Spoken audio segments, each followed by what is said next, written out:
Hey, what's up everybody? My name is Saiga, and we're gonna get started. Did I just butcher my own name? Okay, we'll restart that. Hey, what's up guys? My name is Psycho, and we're gonna get started on the 52nd chapter of the Exploring the Arsenal series featuring me, Agent Psycho, aka Doors number 98. This time we're gonna be taking a look at the shotgun. They're very unique. Well, I shouldn't really say unique, but definitely out of the ordinary shotgun family called the Saiga 20K. This is an AK based, or it's a Russian shotgun based on the original AK design, as you can probably guess from the look of the physical look of the Saiga 20K itself. So yeah, without further ado, let's get right into the background information. While I failed jumping off that bridge right there. Of the Saiga 20K the Saiga 20K. In combat arms, it is 1,000 GP a day, and because Nexon no longer offers no one-day sales like a bitch, for 7 days it does cost 4,900 GP, just like the M79 that I reviewed last time. So yeah, and it is also unlocked at Command Sergeant Major 2. So let's jump in right into the statistics here. The damage on the Saiga 20K is at a 67, or Combat Arms Wiki clocks it in at a 67. Now, talking about how the damage feels for the Saiga 20K, it feels very powerful, but it's definitely not as powerful as, say, a pump action shotgun like the M590. I would say that it feels a little bit weaker than the M590. However, it's only a feeling, and to be perfectly honest, you're probably gonna have to expect 3-shot kills with the Saiga 20K, and this is rather disadvantageous, and which I will explain later when we discuss the other statistics. You can 2-shot people with the Saiga 20K when they're full health, but most likely you're going to be looking at 2 or 3-shot kills, maybe 4 or 5-shot kills if your aim is bad like mine with shotguns. But yeah, we'll get into the disadvantages of the Saiga 20K in a moment here, but that's for its damage. As for its damage drop-off, it's pretty standard for a shotgun. Its damage profile over range is pretty similar, in my opinion, to the M590, even though they're technically, you know, two really different shotguns. I was about to say sniper rifles. What the fuck? Even though they're technically two really different shotguns, and, like, you know, they have different styles and stuff. One's fully automatic, in this case it's a Saiga, and the other is the M590's pump action. Their damage profiles are, in my opinion anyway, pretty similar, which is pretty surprising, because, you know, you wouldn't expect them to be really similar all that often. Anyways, so that's its damage range, or its damage profile over range. As for portability, its portability is at a 65, so it's as portable as the A12 Dominator that I recently did a review on. And portability, it is a shotgun, so it does feel light, even though despite having assault rifle like portability. I mean, by no means are assault rifles slow, but they could be faster, and I mean, it is a shotgun as well, so you kind of feel like you're going pretty fast with this. You gotta go fast. Just kidding. But brownie points, anyone gets that reference. So anyways, moving on to the rate of fire. The rate of fire is at a 23. Now, because this is a fully automatic shotgun, for shotguns anyway, this is very, very fast, because not only is the Saiga 20K really fast firing, because, you know, it's a fully automatic shotgun, it just fires pretty fast overall.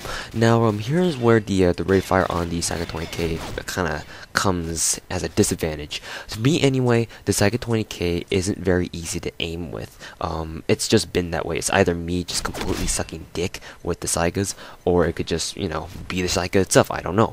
But whenever I use a Saiga, I kind of find it challenging to aim it well at you know, at targets. So the rate of fire for the Saiga 20K is actually disadvantageous, at least for me. So the rate of fire, because of this fast rate of fire, I highly recommend you guys slap on Extended Mag 2 on the Saiga 20K, so you know, you basically give yourself more shots in order to take out your target. However, if you're really accurate with shotguns and you're really good at Saiga 20K, then you don't need an Extended Mag 2, because if you put an extended Jeez, I'm just talking over my ass today. If you put an Extended Mag 2 on your Saiga 20K, it does cut back the reload time pretty significantly, and it's not very ideal. If you don't need an Extended Mag at all, then that would be best, because its reload speed without any magazine modifications is very fast. Moving on to the accuracy, in quotations. The accuracy on the Saiga 20K is it's pretty good actually. The bullet patterns do spread out pretty evenly, and I do believe that the Saiga 20K does fire up to 8 pellets per shell. So, those 8, and considering that the Saiga 20K has like AA12 style hipfire spread, I believe, that means that the pellets will have less room to spread out, and basically it'll give your Saiga 20K a little bit more accuracy compared to like other shotguns. So that's a good thing. And overall, and yeah, that's basically its accuracy in a nutshell. Anyways, moving on to its recoil. Now, its recoil is clocked in at a 62. Moving on, like talking about the recoil aspects in more detail, however, the Saiga 20K's recoil spread, like I mentioned before, is similar to an AA-12's. I'm not exactly too sure about that, but seeing that they're both fully automatic shotguns and they're not exactly powerful, I would expect their hipfire spreads to be quite similar. And indeed, I do believe that their spreads are pretty identical, but I could be wrong. In any case, the recoil kickback is not all that really, heavy, for lack of a better term, but it does jar your aim a little bit. At least it does for me. I can't really verify for sure if it's because of the recoil kickback or if it's because of its sheer rate of fire that the Saiga causes me to miss most of my shots that I take at my enemies. However, what's sure is that the recoil kickback can have a chance of throwing your aim off a little bit, and with the Saiga 20K especially, you can't afford to have any of your pellets miss your target. You need to have them all hit. If you only hit like 1 or 2, the damage isn't high enough on the Saiga 20K where that each individual pellet will be able to do some significant amounts of damage, like the Boneyard shotgun. The Saiga 20K just doesn't have a damage profile like that, and its pellets don't behave like that, certainly enough. So you really need to have all your shots in correctly, and the recoil kickback unfortunately doesn't really allow for very accurate shooting over if you keep spamming it. Like if you single fire it and then make sure you aim your shots, then you probably won't have any problem with that. Moving on to the Tapfire Ability. What the fuck is that? You're not going to be using shotguns at long range, so forget that. Sprint Drawback. Sprint Drawback is, I want to say it's pretty quick because, I mean, it does have an assault rifle-like design. So, it's definitely suited for run and gun purposes, the Saiga 20K, so it's very good for that. Center speed. The center speed on the Saiga 20K, well, as with most other shotguns, it's pretty much like why I even bother worrying about the center speed. I mean, it is a fully automatic shotgun, and it does have a pretty fast rate of fire, but center speed is so fast you don't even need to worry about it.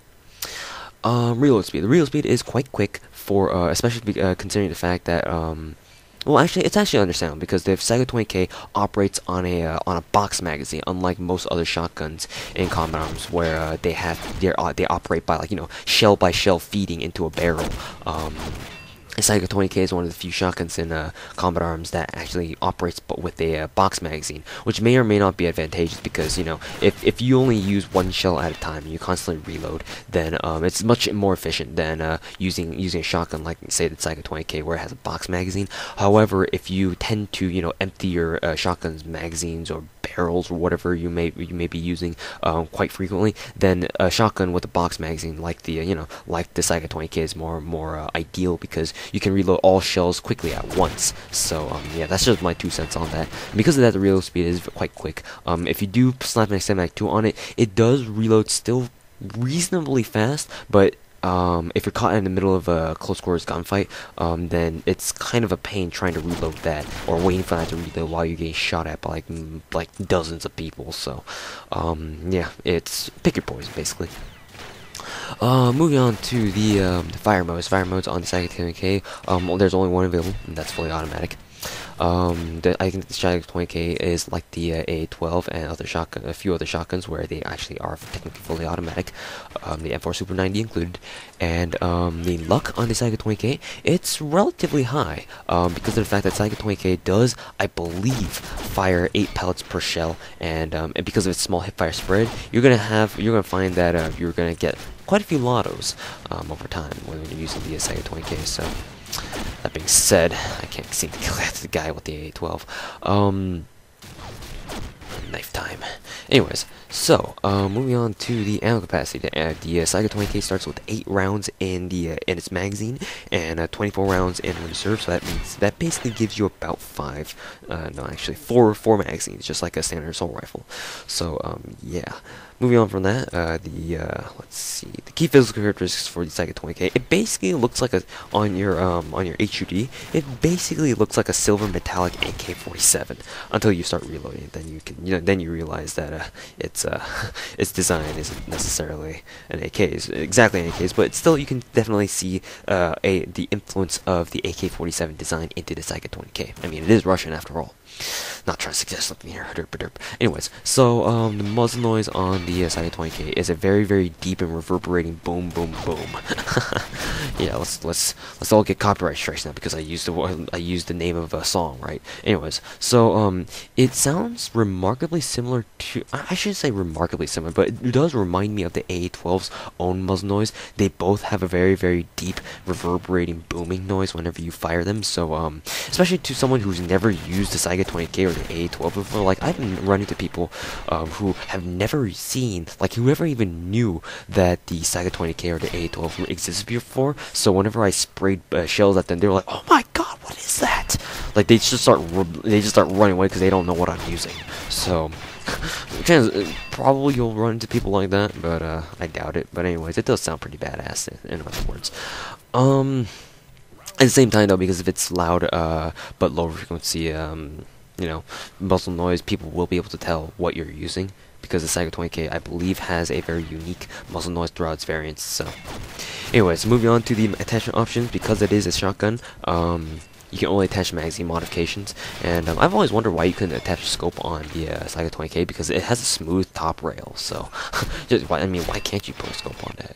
It can't be that hard, right? Anyways, so moving on to whether or not it's fire team worthy, I would only say it's really worthy for like the human NPC fire teams, like Desert Thunder, Fire Team HQ, or Fire Team HQ. What the fuck is that? Nemesis HQ. I don't know about Nemesis Labs, but yeah, stuff like that. You guys get what I mean. As for zombie fire teams, nah, it's not that powerful. Its Saiga 20K is not very powerful at all against zombies, so I don't really recommend it. On top of that, it only has like 32 shells total, and chances are you're not going to be running into red boxes like every single round. So, moving on to the whether or not it's quarantine worthy. Saiga 20K, it depends on how you look at the Saiga 20K. It's got a pretty decent fire rate, definitely faster than like a pump action shotgun, that's for sure. It fires 8 pellets, so that means that you will be able to knock back zombies when you shoot them pretty good, and it does have a it's fully automatic on top of that, but at the same time it doesn't really have as much ammo as you want to. I mean, if you have a mutagen like a crusher or a striker, then as it does with all other weapons, it will increase your Saiga's starting ammunition by like what is it, like 40%? I don't know. I don't remember, like 20% or something like that. So you will start with more ammo if you do have a crusher mutagen or a striker mutagen. But assuming that you don't have a mutagen, chances are you're probably going to run out of ammo with the Saiga 20K pretty quick. So I don't think it's really worth it for quarantine, especially because of the fact that it's not really one of the fastest shotguns out there. I mean, it is pretty fast for a shotgun, but I mean, you could bring something a lot better than the Saiga 20K, in other words. So, as my frank personal opinions, the Saiga 20K, it's a quite enjoyable shotgun, and definitely you can do well with it. It's just kind of difficult to, especially if you're a first-time user of the Saiga. So, yeah, unfortunately, it's not very popular because its damage isn't very consistent. That's the main problem that I can feel about the Saiga 20K. Its damage profile isn't necessarily the best, and there are times when if you think you might have killed someone, but you really didn't, like they tanked it or something like that. So, yeah. Also, it's a relatively difficult shotgun to use, even though it is fully automatic. Basically because of the cons that I mentioned before, like its fast rate of fire, which may be a little bit too fast, and especially because of the fact it's fully automatic. It's relatively low ammo capacity, because if you think about it, 8 shells, just having 8 shells isn't enough for a fully automatic shotgun. So, there you go. its damage is not very consistent, so on and so forth. So in any case, Saiga 20K, it's very fun. It's very fun shotgun to use. I really highly suggest you guys use it, and its other variants as well are pretty good as well. However, they all do share, unfortunately, they all do share their like the same similar cons that the Saiga 20K family seem to suffer from as a whole. So it's up to you guys whether or not you guys want to use it. I personally recommend it, but not too heavily, of course, because in case you guys don't really like shotguns too much. Anyways, thanks guys for watching Saiga 20K. If you guys haven't checked it out already, please do so. It is, you never know, you might actually end up liking the Saiga 20K. In any case, also a little bit of trivia. My friend Protagonist absolutely loves Saiga 20K. Back in the day when he used to play Combat Arms a lot, he was actually, I believe he was actually ranked with this Saiga 20K back in like 08 and 09. What am I trying to say? Back in 2008, back in 2009, he was actually pretty high ranked with the Saiga 20K. I think it was within like top 10, and he loved it. He loved it. But those are days of the past, and Saiga 20K, his legacy continues to this day. So yeah, thanks guys for watching, and I'll see you guys later.